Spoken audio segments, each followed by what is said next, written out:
Para você que está online, um bom dia para você, para sua casa. Se estiver participando deste culto em algum hospital ou algum cômodo que não esteja no contexto daquilo que você gostaria de estar, eu quero te lembrar que você pode estar sozinho, mas nunca abandonado. Em alguns momentos da vida como pai, eu tive que aprender isso para que os meus filhos pudessem andar. Eu deixava eles sozinhos, mas nunca abandonados. Você pode até estar sozinho ou pensar que Deus não está te vendo, mas Deus não te abandonou. Tem projetos na nossa vida que eles só se concretizam no meio de um processo. Então, nem sempre algo que é doloroso para você significa que é ausência de Deus. O remédio, ele é amargo, mas nunca será ruim. Então, a vida pode ser amarga em alguns momentos, mas a vida nunca é ruim, porque a Bíblia diz que todas as coisas cooperam para um bem. O grande desafio é que nós colocamos dentro do nosso contexto, o bem é para o meu prazer, o bem é para o meu conforto, e na maioria das vezes Deus não vai trabalhar no nosso conforto, porque é no desconforto que nós crescemos. Então, onde você estiver no hospital, entenda que esse momento que você está no hospital, Deus está, ou a permissão de Deus, a vontade permissiva de Deus é para que você possa encontrar alguém. Paulo e Silas foram presos, não porque eles eram culpados, mas porque ele precisava alcançar a família do carcereiro. Então, às vezes, nós passamos por alguns lugares e voltamos nesses lugares porque nós não conseguimos identificar qual é a vontade de Deus para isso. Então, receba a palavra de Deus essa manhã, receba a direção de Deus essa manhã, que você seja a luz aonde você estiver. Em qualquer situação, se eu puder te dar um conselho como pastor, nunca murmure, nunca pergunte a Deus o porquê, pergunte a Ele para que você está nessa situação. Amém? Toma o seu assento, por gentileza.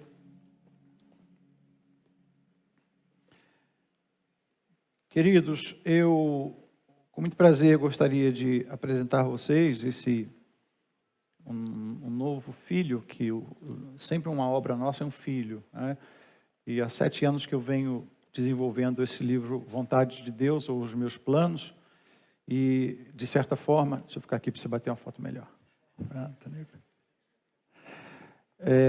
De certa forma, é um livro que eu resumi em 200 páginas um tempo precioso da minha vida. Eu estou vivendo uma fase que eu estou colocando tudo que era rascunho, eu estou tendo o entendimento que esse é um tempo, e eu vou falar sobre isso hoje, esse é um tempo de estar servindo a essa geração com aquilo que eu já passei, com aquilo que eu carrego. Então, esse livro, ele vai vir exatamente dentro de encontro que talvez você esteja perguntando a Deus, Deus, qual é a sua vontade para a minha vida? Só que a vontade que nós pedimos para que Deus realize, que é a vontade dele, nós colocamos o papel debaixo da porta, né? Fala, Deus, é isso daí, ó. É como se conjecturando, vamos tentar mostrar para você o que seria isso. Vamos supor que aqui na frente tivesse uma mesa e uma cadeira e o Espírito Santo estivesse aqui de forma corpórea, ou Jesus estivesse sentado aqui, ok? E se na entrada da igreja te desse uma folha em branco, você sabendo que Jesus estaria sentado aqui. A pergunta que eu te faço é, de desafio, o que você colocaria nessa folha?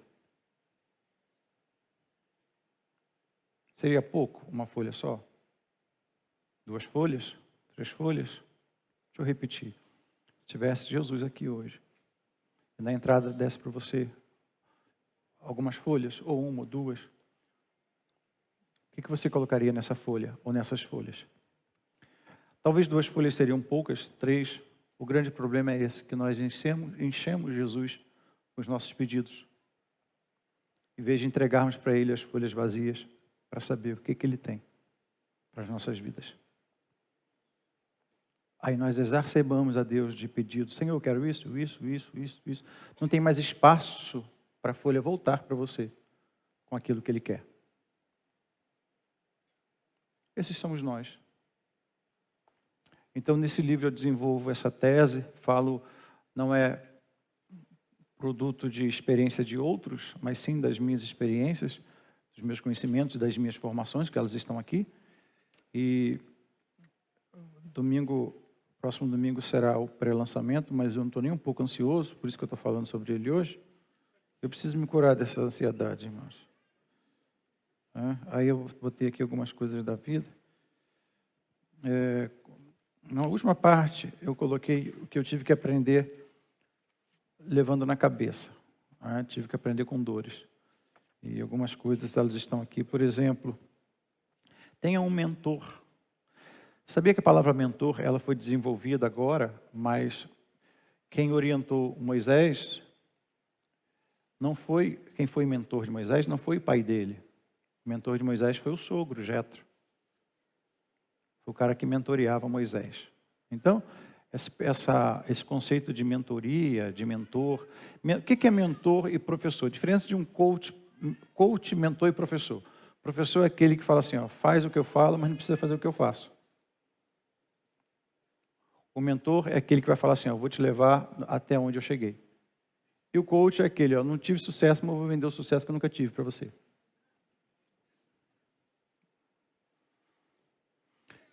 É isso. Quase que eu falo demais. Mas está aqui. Aí, esse daqui tem um mentor ou um pastor, ok? Está aqui, isso, tudo com respaldo bíblico. Forme uma equipe, isso daqui eu tive que fazer, não por pessoas boas, mas por pessoas certas. Jesus teve a sua equipe. O pecado atual, ou melhor, o que te tira da presença de Deus e te leva ao pecado, é uma coisa chamada distração, que não é pecado.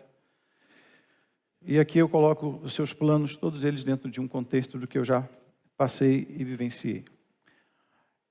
Esses dias me perguntaram, pastor, como é que eu faço para a minha equipe crescer? Não aumente salário, aumente conhecimento. Porque se você aumentar salário, você vai potencializar a idiotice da equipe. Você vai ter uma equipe perturbadora e não produtora. Você precisa de produtividade. Então, para isso, você não... mas tem que ter uma gratificação, mas não gostam de ler. Não precisa ler, é audiobook. Então, mas eu vou confrontar. Sem confronto não há crescimento. Não tem desculpa. Você sabe muito bem daquela frase, se você acha caro o conhecimento, é porque não experimentou o preço da ignorância. Às vezes é mais fácil você lidar com um animal adestrado do que com uma pessoa que vive na ignorância. Na ignorância, pessoas matam, se ensoberbecem, são orgulhosas. Só que Deus não nos chamou para sermos adestrados. Ok? Então, esse livro fala muito sobre isso. São 200 páginas, 206 páginas. Ok? Vale a pena você presentear a sua equipe. Eu coloquei de forma explícita, ao adquirir esse livro, você acaba de fazer parte do maior projeto de Deus, que é missões. Todo o lucro, 100% deste livro será destinado à edificação da Sala de Sabedoria, um projeto voltado para a capacitação e desenvolvimento de pessoas. Ok? Um projeto, é um voto que eu fiz com Deus. O livro não vai me deixar mais rico, mas eu preciso entregar aquilo que eu carrego. E a única forma de você fazer isso é você externizando ou externando a sua alma. Ok? Vai estar sendo vendido para ali fora. E você pode levar uma caixa ou duas. Deve para uma pessoa que talvez esteja precisando. E além de você comprar, você vai estar abençoando a obra missionária. Eu vou trazer para você hoje mais um confronto que Jesus faz sentado à ceia da mesa. Vou pedir para que você abra a sua Bíblia em João capítulo 13.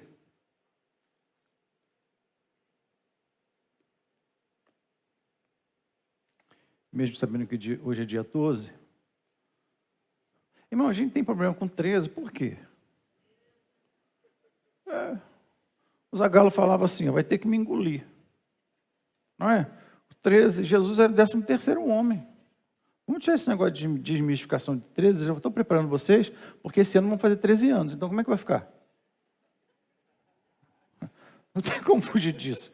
Aí caiu a ficha que eu faço aniversário dia 13, ó. Para mim assim, eu falei, senhor, troca essa data. E você ri quando chega o 13º, né? Então, não tem para onde fugir, não. Então, capítulo 13 de João, vamos ler um texto. Você sabe que a minha tentativa como pastor minha tentativa, a palavra é essa. É tentar te dar uma palavra de direção baseada na Bíblia.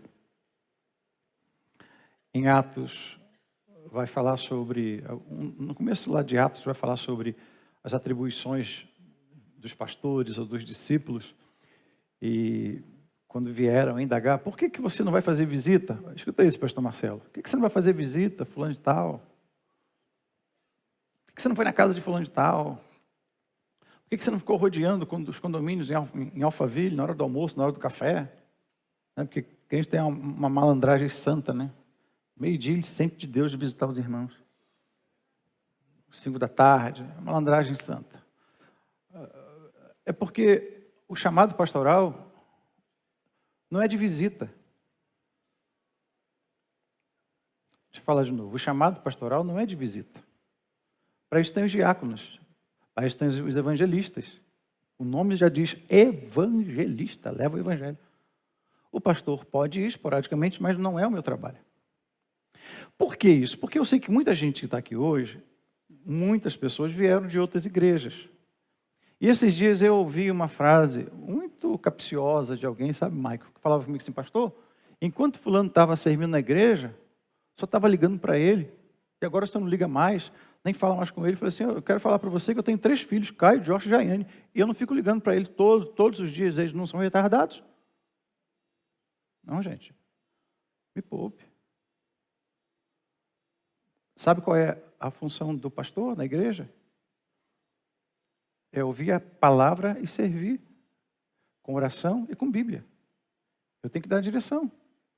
Agora, se você não sabe, um pastor direcionado por Deus, ele sofre o que a igreja sofre. Se a igreja estiver com peso espiritual, vem sobre mim. Eu tenho que colocar a igreja para poder orar, porque eu vou prestar contas à igreja, a Deus, sobre a igreja. Eu preciso apresentar, não a de alfa, eu preciso apresentar essa parte que Deus deixou comigo, lavada. A igreja não é lavada com água comum, a igreja é lavada com a palavra. Só que não tem como eu lavar a igreja com a palavra se eu não estiver nesse banho também. Aí pessoas vivem ocupadas o dia todo, andando o dia todo, pastores andando o dia todo. Chega no púlpito, ele não vai pregar a palavra, ele vai falar sobre os problemas dos outros. Você consegue entender agora? Desabafo. Não, aí, outra coisa. Quando você vai visitar alguém, quando você dá gabinete, porque eu também não dou gabinete, esquece. Gabinete não resolve a vida de ninguém. Se resolvesse, Jesus daria gabinete para a mulher Ciro-Fenícia.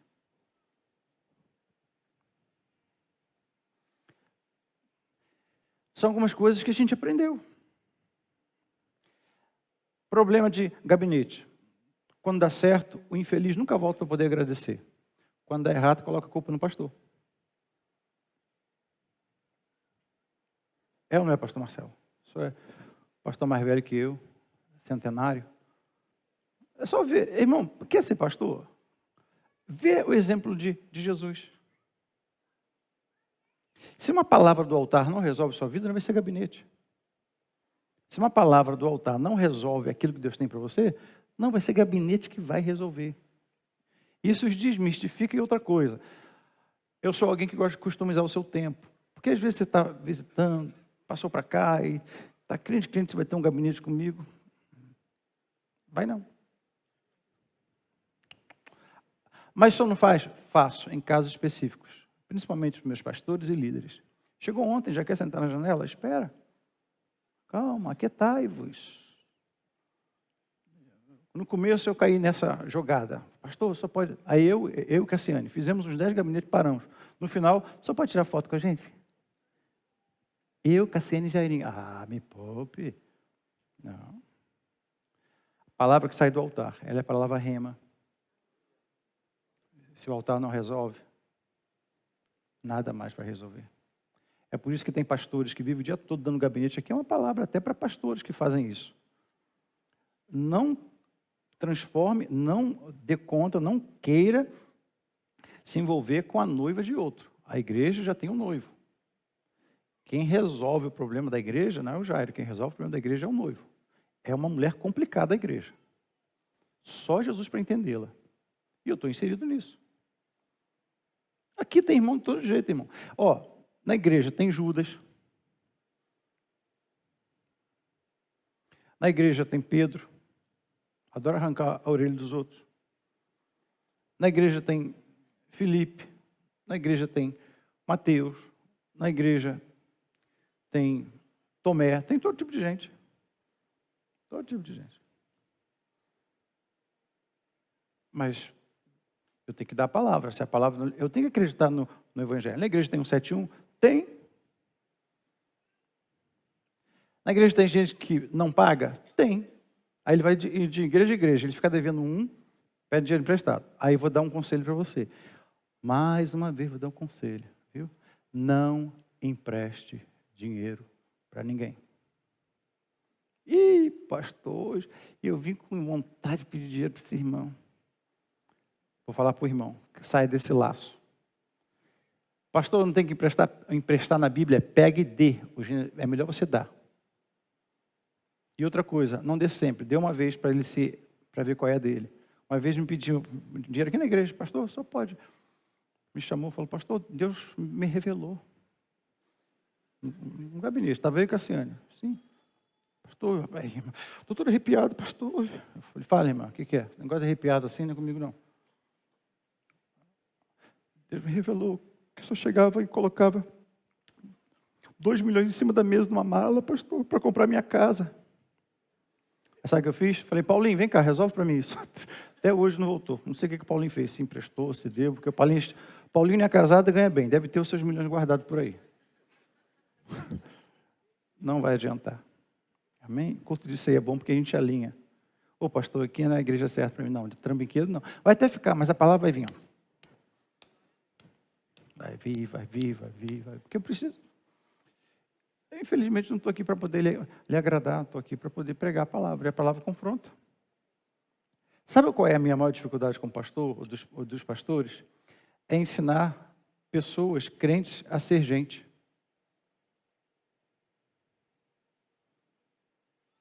Porque é só ensinar a ter fé. Aí agora você tem que ensinar a ter gente, ser gente. Ó, não deva a ninguém. Deu palavra, cumpre. Seja um bom pai. Não seja caloteiro. Seja um bom funcionário. Gente, isso não é coisa de... Ah, pastor, mas tem crente assim. Não, ele é crente, mas é indecente. Por isso que a Bíblia fala, tem que servir a Deus com decência e ordem. O cara tem fé, mas não tem educação. Vai fazer o quê? Aí dorme com esse barulho. Aí tem que ensinar marmanjão a ser gente. Por quê? Porque ele é crente. Aí chega atrasado do trabalho, engana os outros, engana a esposa, engana todo mundo, a mulher e tal. Não é nada disso que eu vou pregar, irmão. Não sei porquê. Mas vamos para a Bíblia. Capítulo... Desanimou? Vamos lá, vai dar certo no final. O título da mensagem hoje é Levante-se da mesa.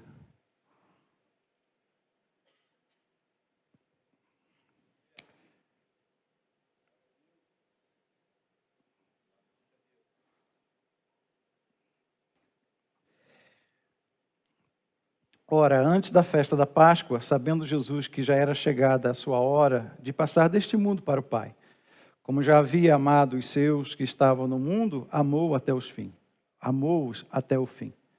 E acabada a ceia, tendo já o diabo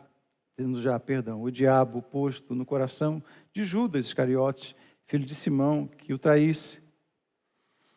Os versos que eu quero pautar, eles são os versos 3 e 4.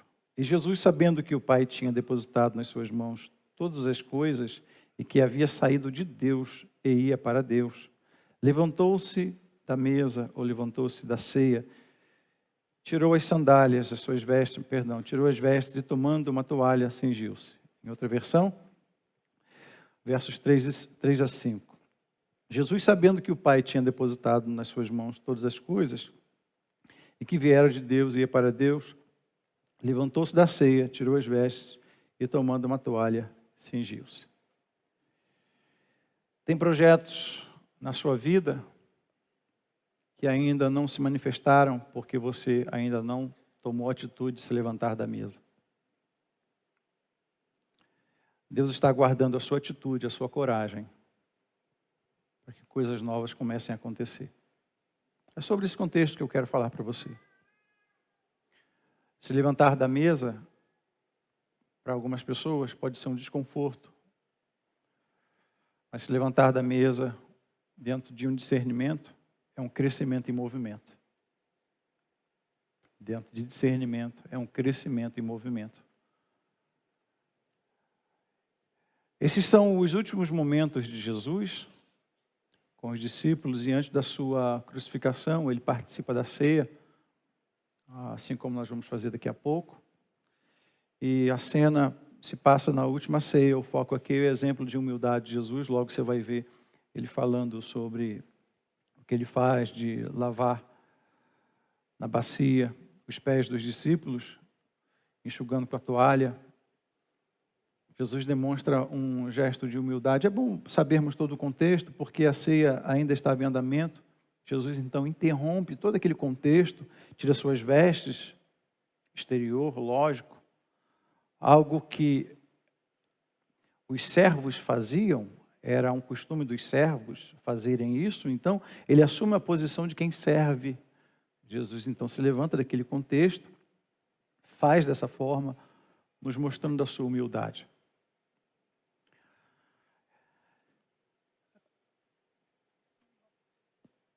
E logo Jesus pega a toalha, lava os pés dos discípulos e os enxuga. Vale lembrar que essa tarefa era uma tarefa reservada aos escravos. Jesus então faz algo talvez impensado pelos discípulos. Jesus quebra um protocolo. E como é ruim quebrar um protocolo, né, irmão? O que é um protocolo? Um protocolo é isso daqui. Você chega na igreja, talvez você tenha que falar até com alguém. Como é que vai ser o culto? Eu já sei como é que é o culto. O culto tem um irmão que abre, tem 2 ou 3 louvores, se a cassete tiver, ela canta. Se tiver outro cantor, canta. O pastor prega, faz a oferta, o apelo e termina. Isso é um protocolo. Jesus quebra isso. Quando se quebra um protocolo, muda-se totalmente um contexto de raciocínio. Jesus faz isso para poder chamar a atenção. A quebra de protocolo é para isso. Jesus interrompe, então, o momento da ceia, um momento para eles tão importante. Jesus, então, quebra tudo isso para poder demonstrar algumas coisas. Se levantar da mesa nesse contexto vai nos mostrar uma atitude de Jesus audaciosa. Pensa bem você sentado à mesa. Até porque, irmãos, se levantar da mesa em um contexto de ceia ou em contexto de autoridade é muito ruim, demonstra que você não demonstra desrespeito em algumas ocasiões, demonstra despreparo, desconforto. Jesus faz isso, mas ele não faz para poder sair, ir embora e desprezar. Jesus faz isso para lavar os pés dos discípulos, que não era também tarefa de Jesus. Jesus faz uma tarefa dos escravos. Naquela época não usava sapato, nem tênis, então eram sandálias abertas. Então, para se sentar à mesa, e não era uma mesa como a nossa, talvez você não tenha noção de como era, a mesa era no chão.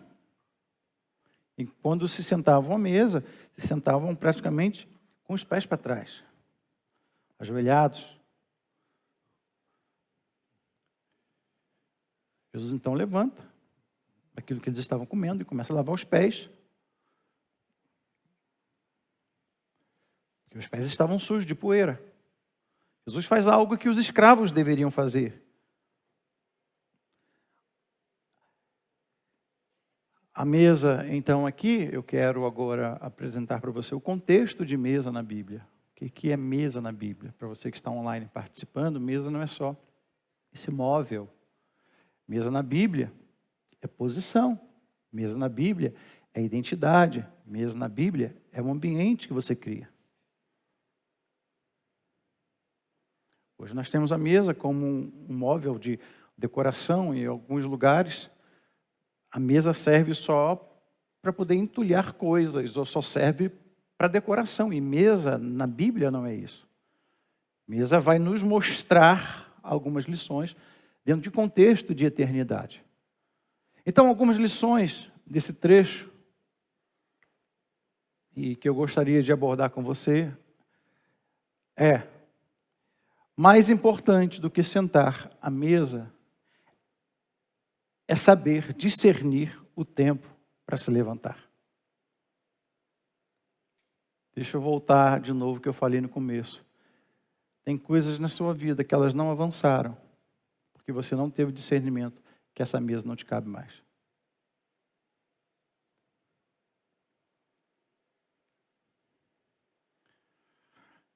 Na cultura dos judeus, sentar à mesa era algo que Jesus chamava para um contexto de intimidade.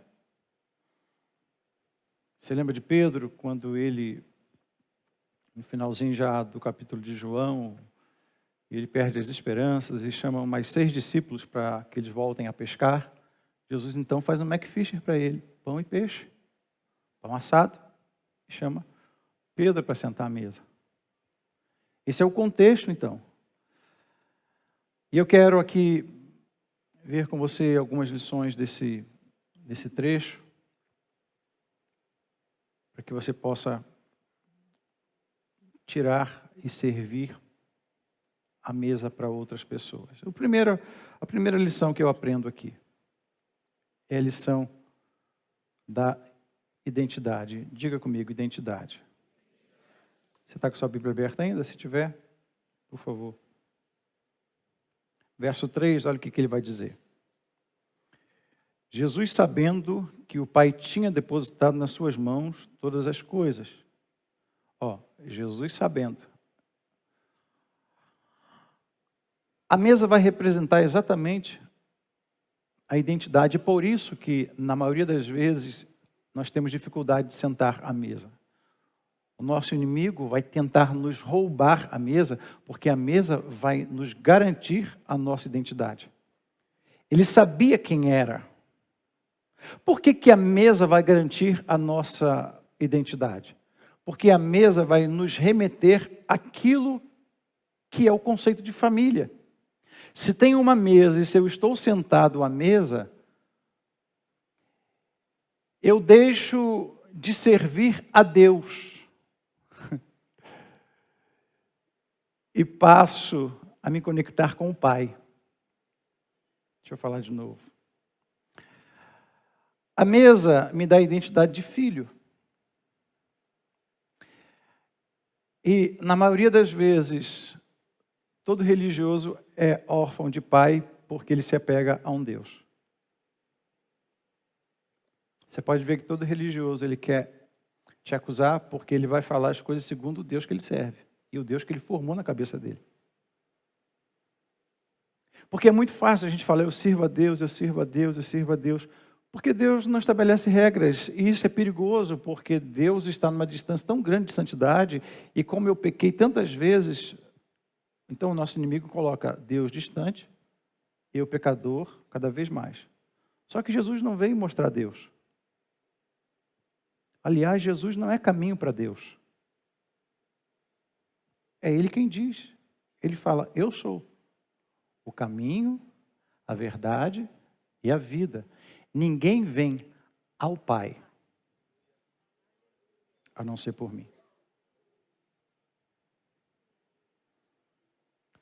A crise de identidade está exatamente essa. Você quer ver sobre isso? Você vai observar a passagem quando Jesus é levado para o deserto para ser provado pelo diabo. Olha o que o diabo faz, o inimigo faz. Tenta colocar em xeque, em dúvida, a identidade de Jesus como filho de Deus. Se tu és filho de Deus.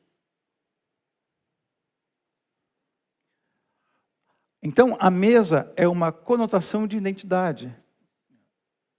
Quem senta à mesa são os filhos. Uma outra dificuldade que nós temos de sentar à mesa, porque geralmente na casa de Deus não tem ordem. Na casa de Deus não tem ordem. Eu vou a Deus que eu quero, é o Deus que eu sirvo. É o meu Deus, eu crio o meu Deus, é o meu Deus falou, o meu Deus falou, meu Deus vai te cobrar, hein? Meu Deus colocou câncer em você, hein? O meu Deus, esse é o Deus. Agora na casa do Pai é mais difícil porque tem regras. E sabe quais são as regras? As principais delas? Eu vou te falar. Ame o teu próximo como a ti mesmo.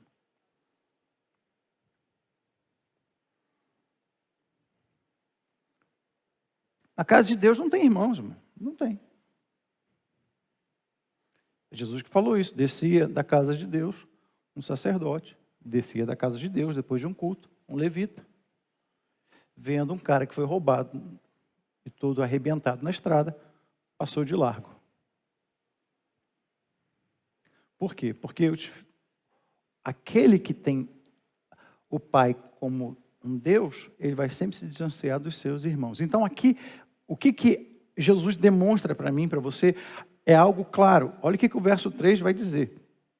E Jesus, sabendo que Deus, é isso que está escrito aí? Não, volte os seus olhos para a Bíblia, eu preciso da sua ajuda. Jesus sabendo o quê?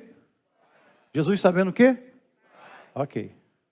Eu tenho 3 filhos. Sabe por que isso é importante você saber? Porque os 3 filhos podem errar comigo. Mas eles nunca vão deixar de ser meus filhos. Sabe o que isso significa para mim como pai? Que como eles nunca vão deixar de ser meus filhos, da mesma forma eu nunca vou deixar de amá-los. Aí o inimigo tenta colocar, ó, seu Deus te esqueceu, seu Deus te esqueceu. Aliás, a cruz foi a transição de um Deus para um pai. Você lembra disso? Deus meu, por quê me desamparaste? Transição de um Deus. Jesus, então, passa para o pai, para nos mostrar o pai. O que ele fala, então? Pai, em tuas mãos entrego o meu espírito. Então, nesse contexto aqui, primeiro contexto é de identidade. O pai tinha depositado nas mãos do filho de Jesus todas as coisas. Ele não se levanta para provar nada. Ele se levanta porque já foi estabelecido pelo pai que ele deveria servir. Ou seja, quem não sabe quem é, se agarra à mesa como oportunidade. Quem não sabe quem é. Isso aqui é meu, esse púlpito é meu, ninguém prega aqui. A Delfa é minha. Não, não é minha. Meus filhos não são meus. Minha esposa também não é minha. Deus me deu para cuidar dela. A igreja não é minha. Nem a roupa é minha. Nem o carro é meu. A única coisa que eu tenho é alma. E essa minha alma já entreguei para o Pai. Mas quem tem crise de identidade quer roubar o lugar do outro porque não sabe quem é. Mas diga para alguém, você não tem crise de identidade porque você é filho do Pai. Amém? Agora, quem não sabe o que é, ou quem é, se agarra à mesa. Mas quem sabe quem é realmente, se levanta porque tem liberdade. Sabe a hora que precisa se levantar. Tem lugares que você não precisa provar nada. Eu vou provar que eu sei. Não. Tem lugares que você tem que, com educação, se levantar e sair. Outra coisa que eu aprendo sobre esse texto é, ele sabia de onde veio e para onde ia. Sabe qual é o nome disso? O propósito estabelecido por Deus. Vamos ler o texto? Nós estamos ainda no texto. João 13, o texto 2, o verso 2 vai dizer, Jesus sabendo que o Pai tinha depositado nas suas mãos todas as coisas e que havia saído de Deus e que ia para Deus. Diga para alguém, porque dele, por ele e para ele são algumas coisas. Todas as coisas incluem você.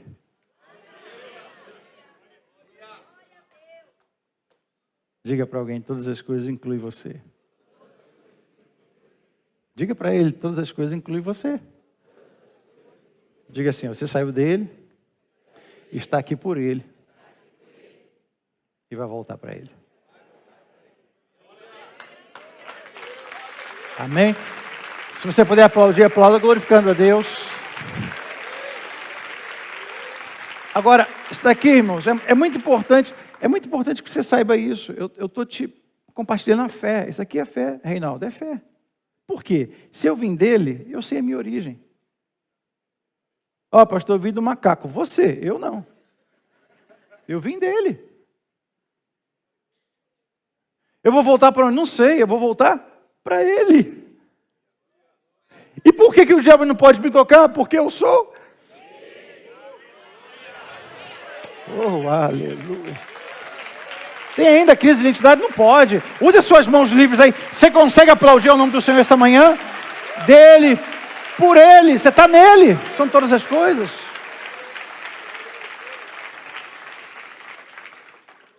Aí, eu preciso, então, andar como filho. Não medroso como quem não tem um pai. Você já foi criança? Você consegue lembrar como seu pai era grande? Quando você era criança? Eu te garanto, no tempo da sua infância não tinha ninguém maior que seu pai. Acontecia qualquer coisa na escola, rapaz. Depois eu descobri que meu pai era mais baixo que eu, pastor Marcelo. Mas eu pensava que ele era bem mais alto que eu. Olha, vê André, eu falo assim, mexer comigo na escola, vou falar com meu pai. Meu pai nunca foi à escola. Diga para alguém, meu pai, diga, o seu pai é grande. Qual é o gigante que está mexendo contigo? Eu esqueci de perguntar isso para você essa manhã. Qual é o gigante que está te afrontando? Fale para ele. Chega lá e fala assim, meu pai é grande. Aleluia. Qual é a enfermidade que está te afligindo? Teu pai é grande. Qual é a luta que está te roubando o sono? Vai dormir em paz, deitarei e dormirei, porque só tu, Senhor, meu Pai, me fazes repousar em descanso. Engraçado, né, irmão? Porque esse pai manda você entrar para o quarto e ter uma intimidade com ele. Então, tem intimidade com ele, descansa nele, espera nele. Está no meio de uma enfermidade, você tem um pai. Está no meio de uma luta, você tem um pai. Está no meio de uma tempestade, de um vendaval, de um mar bravio, seja lá o que for, você tem um pai. Além de ter um pai, ainda tem um barco. Além de ter um pai e um barco, ainda sabe, a partir de hoje, se não sabia, sabe que você vai chegar do outro lado, porque o pai está no barco.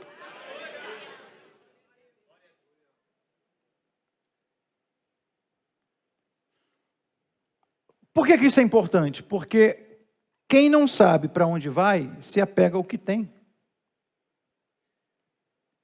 Não sei para onde estou indo. Você já fez viagem com a sua esposa? Você sabe do que eu estou falando. Você leva uma malinha desse tamanho. Não sei o que cabe ali. A sua esposa, a Cassiane não é assim. Até porque as roupas dela são pequenas. Então a mala não é tão grande. Pensa, a Cassiane devia dar curso de como arrumar mala. Eu vou ajudar, mas eu só atrapalho. Vai falar, sai daqui. Mas eu vou ajudar, depois você reclama.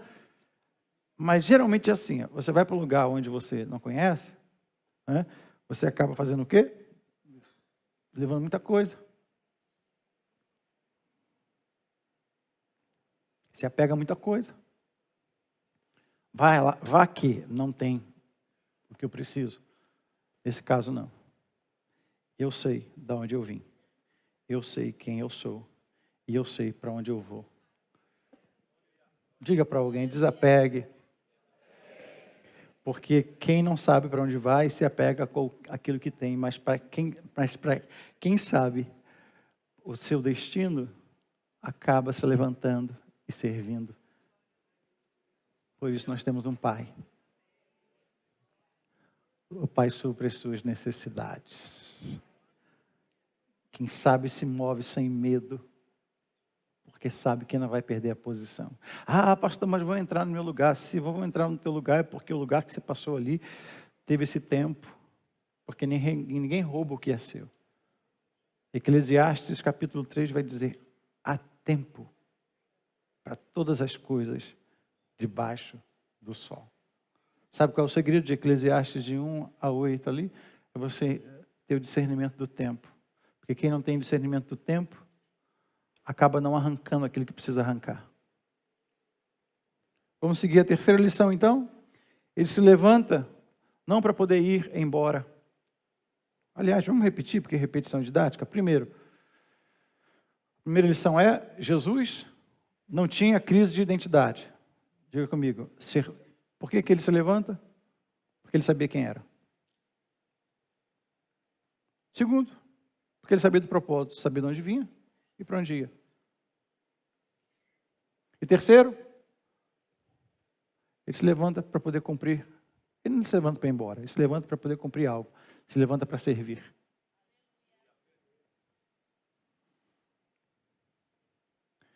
Tem mesas que você vai precisar levantar para poder servir até quem te humilhou, até quem te traiu. É difícil, pastor. É, mas não é impossível. Eu estou te ensinando a ter fé. Mas tem Judas sentado na mesa? Tem. Judas vai sempre existir. Para o seu conforto vai sempre existir. Ok? Então, a terceira lição que eu aprendo aqui, ele se levantou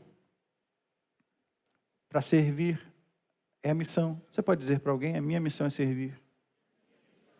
Aliás, melhor isso daí fala assim, a nossa missão é servir. Aqui está um ponto, irmãos, que muitos erram. Jesus não se levanta da mesa para abandonar a mesa, nem abandonar os discípulos. Ele se levanta da mesa para redimir o ambiente da mesa, ou seja, ele dá o exemplo fazendo. Ele troca a posição pelo propósito. Tem gente trocando propósito pela posição. Não, ele troca a posição pelo propósito. Ele se levanta para poder servir. Ele sai do lugar de honra, de suas vestes externas. Como escravo, então, vai lavar os pés dos discípulos para assumir o lugar de servir. Não é ser visto, é servir. Aí isso quebra totalmente um protocolo e a lógica humana.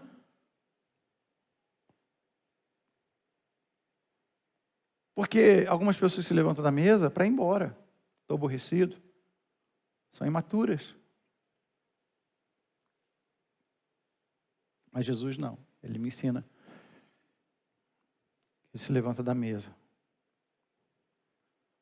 para poder servir mesmo aqueles que depois trairia. Tenta se colocar na posição de Jesus. O que você faria? Vou nos pés de Judas. Esquenta bem essa água aí. Esse miserável vai ficar sem pele hoje. Mais quente. Bota ainda o louvor 500 graus para poder melhorar esse negócio. Irmão? Não. Aqui cabe discernimento. E não retaliação.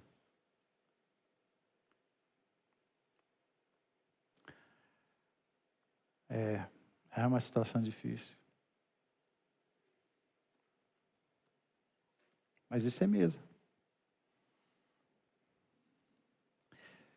O discernimento, então, do tempo. Olha o que diz o verso 4. Me ajude aí, o Richard. Voltou da lua de mel, está feliz, aprendeu acordes novos. Deixa eu me conter. Levantou-se da ceia, da mesa, tirou as vestes e, tomando uma toalha, cingiu-se. Você pode dizer para alguém, você diga para alguém, ore a Deus para que você tenha discernimento.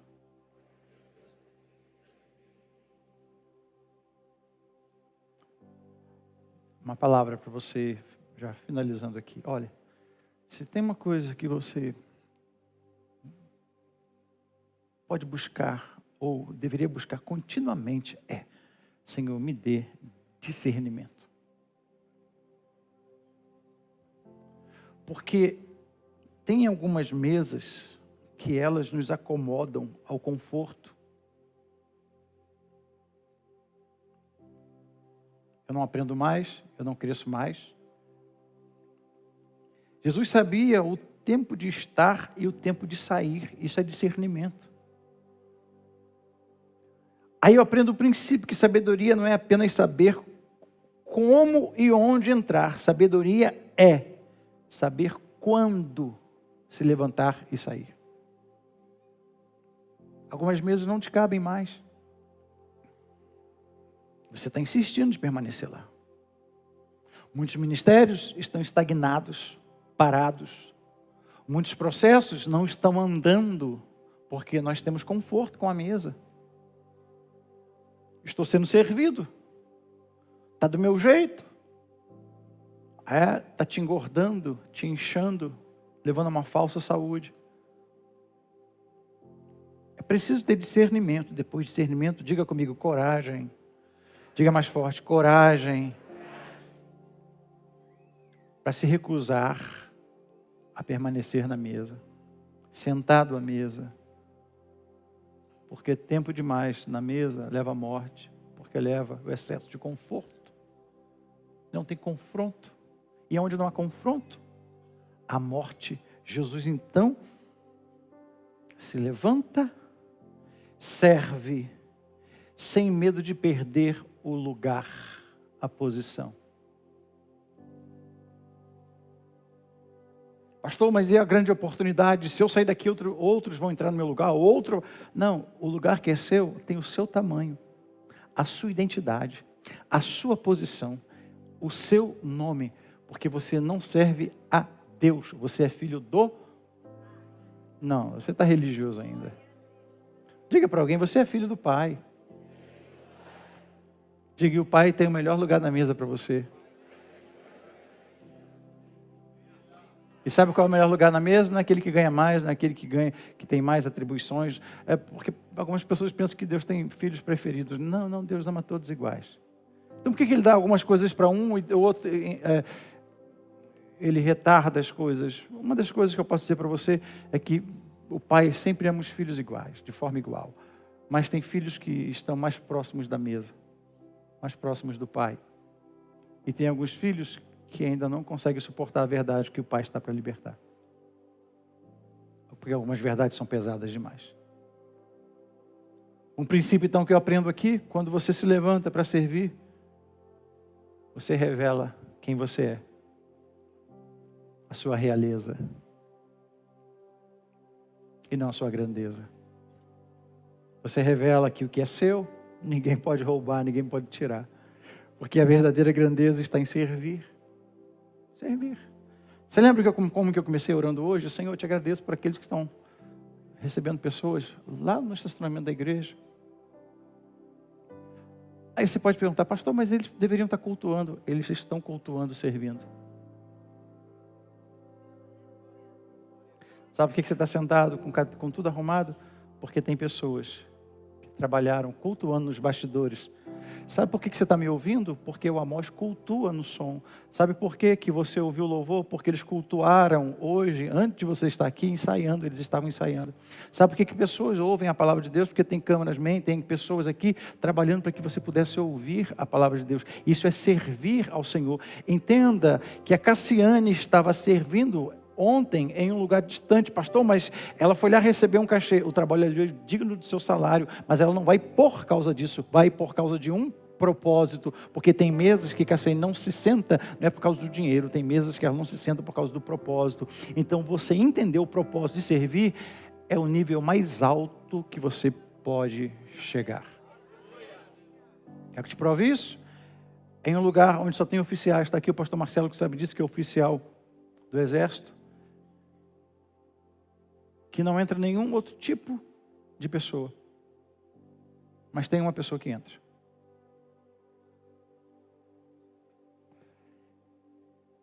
Se tiver em um mesmo prédio uma reunião de oficiais, só vai entrar militar. Sim ou não, pastor Marcelo? Se tiver uma reunião de políticos, só vão entrar políticos. Se tiver reunião de empresários, ou supõe-se que só vão entrar empresários. Mas tem uma pessoa que transita bem. Lá, aqui e acolá. Sabe quem é? Quem serve. Diga para alguém, quando você serve, você tem livre acesso.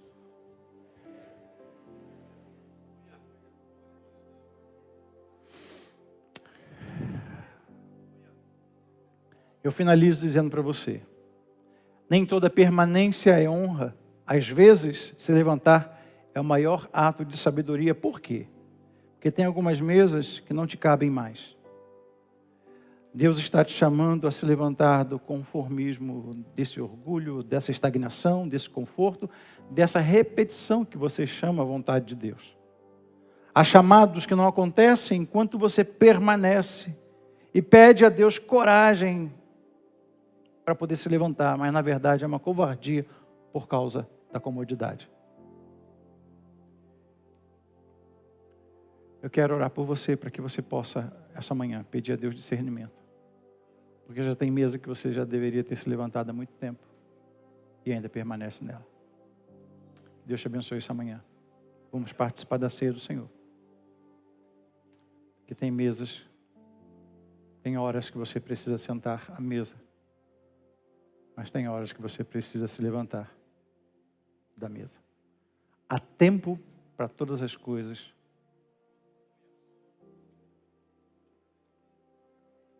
Tempo de plantar e tempo de arrancar. Talvez o viável seria tempo de plantar e tempo de colher.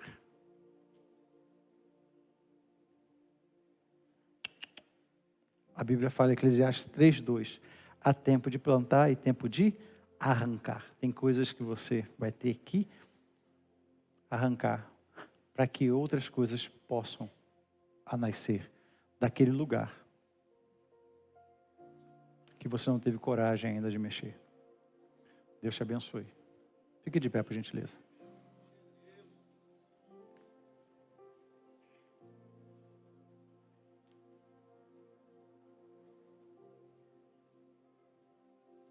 Espírito Santo, obrigado pela tua palavra.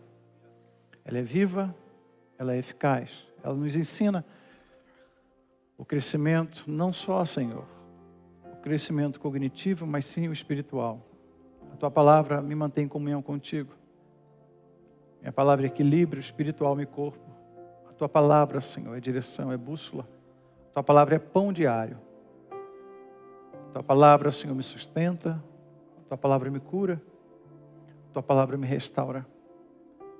A tua palavra me coloca na posição como filho, sabendo que eu tenho um pai. Que o teu Espírito possa nos trazer a direção daquilo que devemos fazer, Senhor. Discernimento do tempo. Em nome de Jesus Cristo. Amém.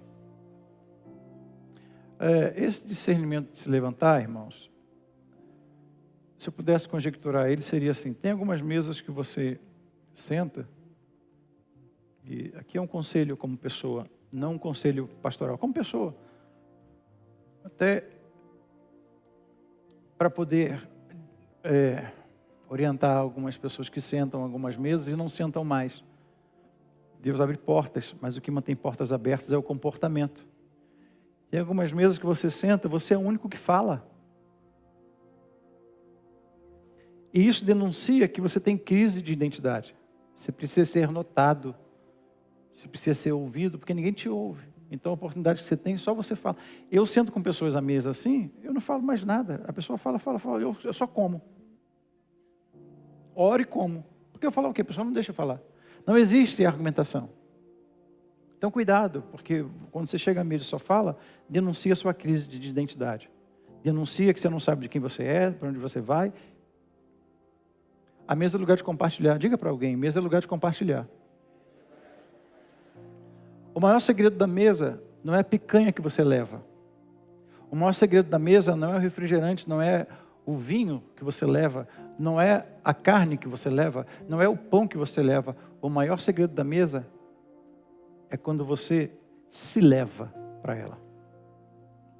Porque tem coisas que você carrega que só você pode compartilhar. A comida é só algo biológico que Deus colocou para a comunhão. Então eu sento à mesa não para comer, eu sento à mesa para compartilhar quem eu sou.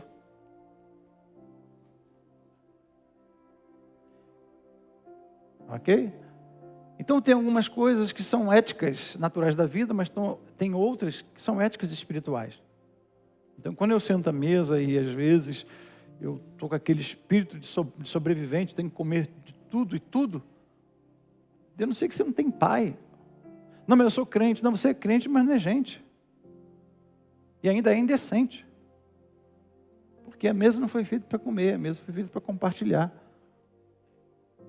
Se eu não me engano, é uma história da pamonha, que antigamente a pamonha era o momento da resenha. Pegar o milho, descaroçar o milho, para poder fazer toda a pamonha, depois deixar cozinhar enquanto a pamonha estava no fogo, existia conversa. Que hoje essa palavra eu posso trazer para você, o referencial de mesa. Para os homens de sucesso, viu, Marcelo? Para os homens de sucesso, a tarefa desse mês é você levar sua família, estar com ela à mesa. Se você não levou a sua esposa para poder jantar ou almoçar, não é na sua casa não, tá, o lindinho? A tua tarefa esse mês é levar a sua família para sentar à mesa. E mesa, você vai me fazer um favor. Você vai me fazer um favor. Mesa não cabe celular. Ah, pastor, mas é meu trabalho. Deus vai te cobrar disso. Eu vou te garantir que sentado à mesa com a sua família, atendendo o celular, você não vai fechar projeto nenhum. Se é para fechar projeto, sente à mesa com quem você deve sentar. Então, esse mês a tarefa para os homens de sucesso para os homens de sucesso. Se sua esposa não quiser ir, você muda o restaurante. Fala assim, eu vou te levar, não no terraço lá de casa, no terraço da Itália. As irmãs poderiam ter dado um glória a Deus, né?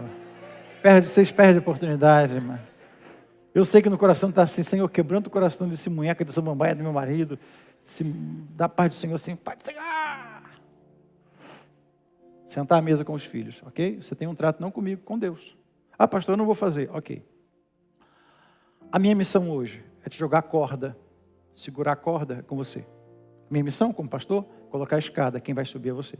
Esse culto vai acabar, mas a sua permanência em seguir a palavra é que vai estabelecer o fracasso ou o sucesso. Amém? Feche seus olhos, vamos orar a Deus. Senhor, eu não sei quantos estão online agora, mas que essa palavra possa dar direção para vidas aqui. Tua palavra foi ministrada e pregada sobre a mesa, sobre estar, sentar, tempo de se levantar. Que os teus filhos possam ter a direção daquilo que só a tua palavra pode nos dar. Ela entra no nosso coração, não no nosso intelecto somente, porque até o intelecto, Senhor, é o entendimento da língua, da coerência, mas sai do nível do intelecto para poder ficar registrada no meu coração. Que isso possa, Senhor, ser uma direção para os teus filhos. Escondi a tua palavra no meu coração, para um propósito só, para não pecar contra ti. Que pessoas sejam alcançadas, abençoadas por essa palavra. Que a tua paz, que reina a paz de um pai, que quando senta na cabeceira da mesa, transmite segurança para os filhos. Que possamos sentir, Senhor, sabendo quem somos, sentir essa segurança em ti. Tu és o nosso refúgio, a nossa fortaleza. Muito obrigado, porque nós vamos participar da ceia. Muito obrigado, porque nós não éramos dignos, mas o teu sangue nos resgatou. Pela tua graça nós fomos alcançados e podemos voltar a sentar à mesa novamente. Assim como Pedro, que te negou e o Senhor chamou para sentar à mesa. Nós às vezes te negamos com as nossas decisões, com as nossas inseguranças, mas o Senhor hoje nos chama mais uma vez, nos lembrando que fazemos parte, Senhor, não de uma religião, fazemos parte de uma família, onde o Senhor é o Pai e compartilha conosco esse pão. Obrigado, em nome de Jesus Cristo, Senhor. A igreja pode dizer amém.